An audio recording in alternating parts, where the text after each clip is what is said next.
50 থেকে জলের ব্যবসা করে যায়।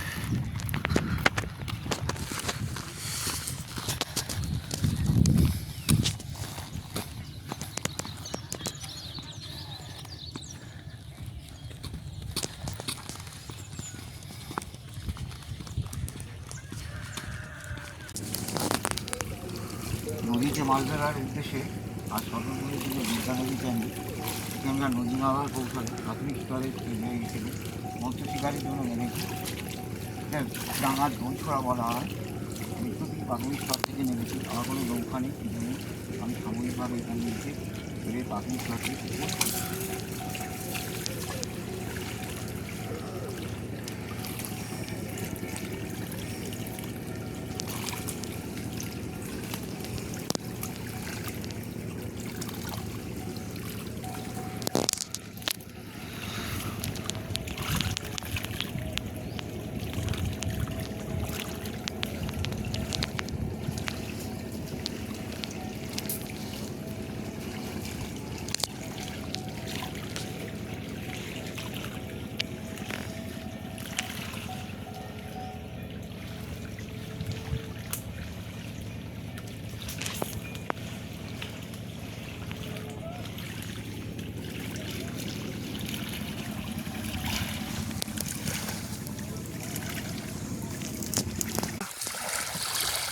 আমাদের দোন ফেলা আছে।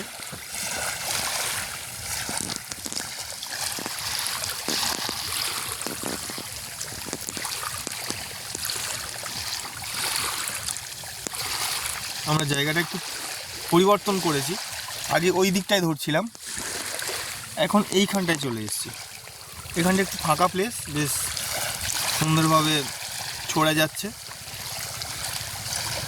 ওপারে একটা সজনেখালি জঙ্গল, কোর এরিয়া, তাই তো? বাঘের জঙ্গল বলে। আমরা এখন কোথায় আছি? 0.1-এ, তাই তো মনে হয়, ঠিক জানি না, বলতে পারবো না, কারণ আমরা তো নতুন। বলতে পারেন এপারটা কোর আর ওপারটা কোর এরিয়া, আর এপারটা ওপারটা কোর এরিয়া, আর এপারটা হচ্ছে একটু জনবসতি আছে। তবে বাঘ মাঝে মাঝে নাকি এপারে চলে আসে। জলেও কুমিরও আসে, কুমিরও আসে আবার বলছে। আপনারা শুধু দেখুন জঙ্গলটা, আমরা কোথায় বসে আছি। আপনারা ভাববেন না ছোটোখাটো জায়গায় বসে আছি, এটাও খুব রিস্কি জায়গায়। আমরা নিজেদের জীবনের ঝুঁকি নিয়েই ঢুকেছি আর কি। বারণ করছিল সবাই গ্রামবাসীরা, বাট আমরা কারোর কথা শুনিনি। আমরা বললাম দেখছি। এখানটা শুনেছি একটু কুমিরের চাপটা বেশি, আর কিছু না। প্যান্টটা আমার ভিজে গেল।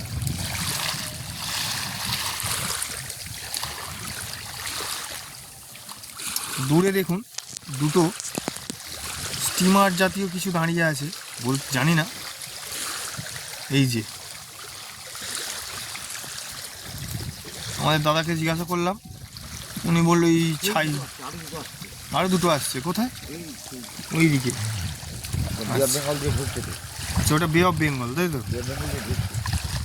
যাই হোক, দেখাতে পারছি না আমার যেহেতু ফোন। ডিএসএলআর চমুকে যাবো ভেবেছিলাম, বাট আমাদের সময়টা প্রচণ্ড সংকীর্ণ ছিল, যার কারণে আমরা যেতে পারিনি।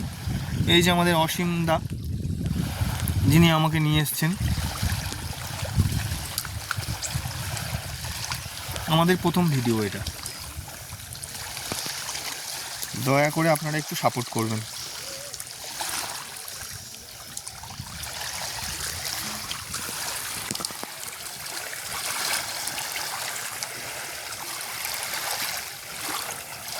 সহযোগিতাই তো আমাদের এগিয়ে আছে।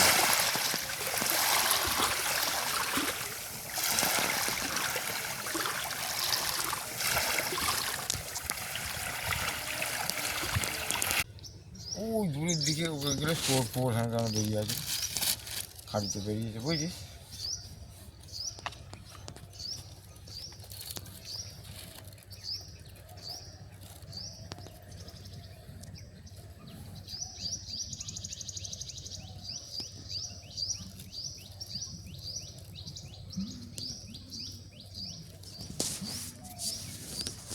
এই দেখ বালির চর কোথা থেকে দেখ।